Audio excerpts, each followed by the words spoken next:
It is I, the infamous Michelangelo, considered by all to be the greatest artist of the 1500s and the creator of the magnificent Last Judgment. In my work, located in the Sistine Chapel, more than 400 naked bodies were depicted, which led to me being accused of obscenity for the nudity included in my masterpiece. The bodies were eventually censored by Daniel da Volterra, though his efforts were largely in vain. During modern restorations in the 20th century, some censures were removed while others were kept as a historical record of that period. Among these figures, the most striking are Saint Bartholomew and my own flayed skin held in his hands. I chose to represent myself this way to express my anguish and fear, believing I was destined for Helen. Indeed, even today, I find myself in this dark and gloomy place. Hello, everyone.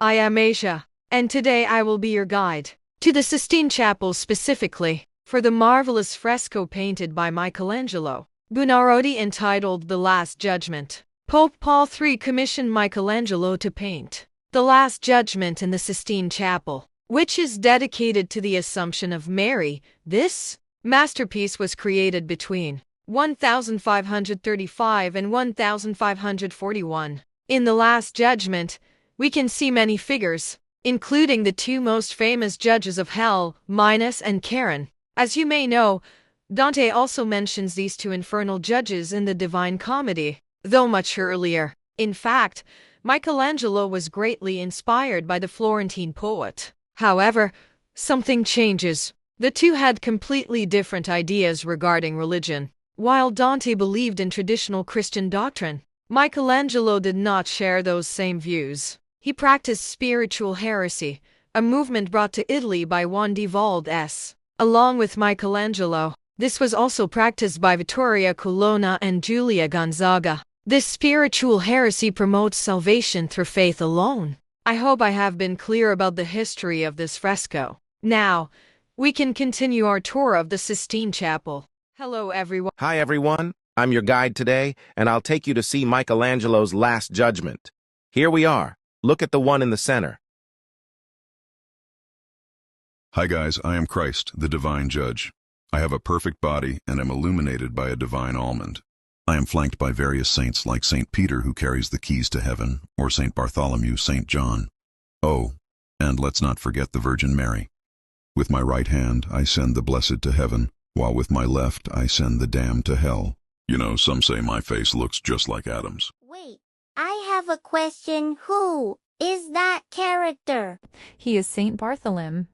Excuse me, how dare you? This is my story, I'll be the one telling it. Hello, everyone. As you heard earlier, I am Saint Bartholomew. I was born in Galilee, and I am one of the 12 apostles of Jesus. I followed the Master from the very beginning, witnessing his miracles and his passion. After Pentecost, I carried the word to India, Mesopotamia, and Armenia. Saint Bartholomew? But what are you holding in your hand? Young lady, you certainly are curious. In my right hand, I hold the instrument of my martyrdom, the knife. I was flayed alive and then beheaded for preaching the gospel. Honestly, I just don't understand people. Why such cruelty towards someone who is simply spreading the word of Jesus? But, regardless, I have absolutely no regrets. It is better to die in faith than to live in hunger. In my left hand, however, I hold my own flayed skin.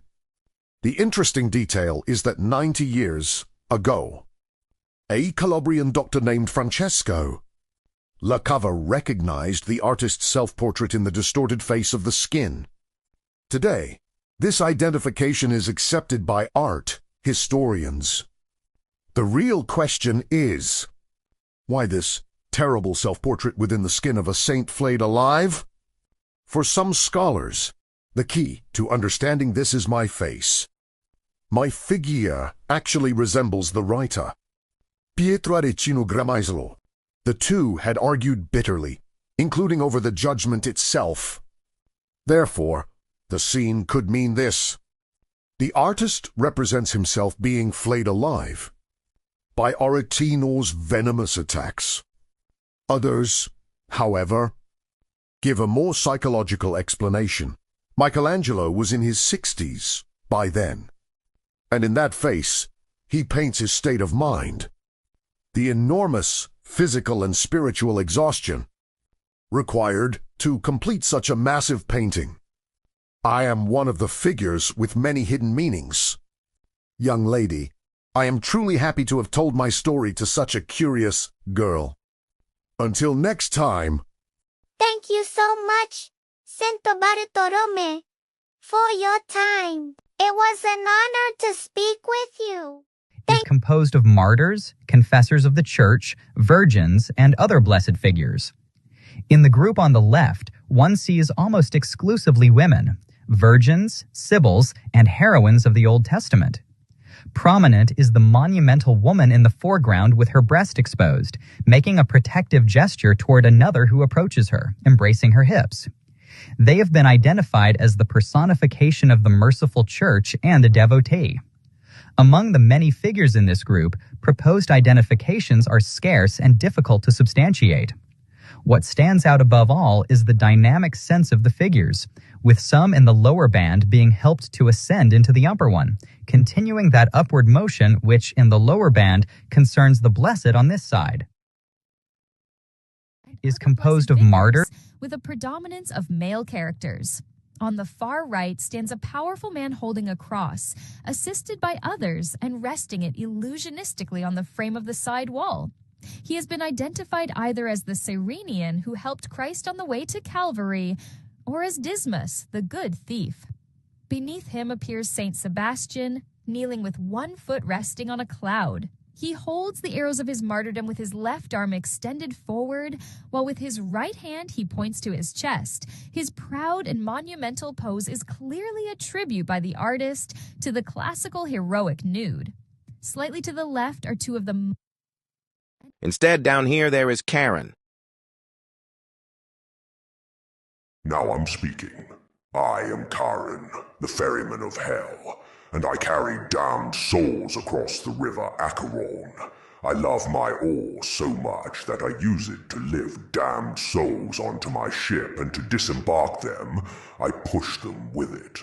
I have frighteningly bright eyes, and I'm very muscular, as you can see, because my job is very hard.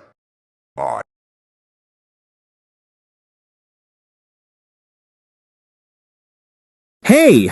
Yai, living soul up there. Stop talking about those cheap little angels. Look, there are more interesting characters. Like, for example, me, Minos, the strongest and greatest infernal judge ever. You really scared me, Minosi. Stop shouting. Angels are very interesting. Don't belittle them like that.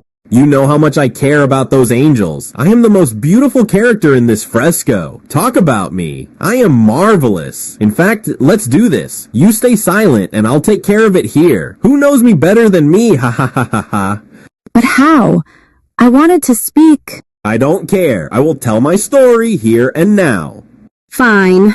But don't be too harsh with my listeners. Yes. Now I speak. Hello, everyone. I am Minos. I think you have already figured that out, but I'll say it anyway. In Dante's Inferno, I am the infernal judge of the second circle, and I am the best of all down there. After my sovereign Lucifer, he really is strong. I am characterized by my fantastic tail that, when a damned soul tells me their sins, curls depending on the circle where the damned will go. What a beautiful sensation I feel when my little tail hugs me. I feel pampered. In mythology, I am the legendary king of Crete, a magnificent ruler. I was also married to my wife Pasiphae, or ex-wife. That ungrateful woman betrayed me. With whom? You living busybodies might ask. You won't believe it, but with a bull, a dirty, ugly, big, monstrous white bull. From those two monsters was born the Minotaur, a creature half bull, half human. Don't worry, living souls, I got my revenge. Well, I locked him in a gigantic labyrinth created by my favorite architect and the best of all, Daedalus. Well, from here, you should know how it went.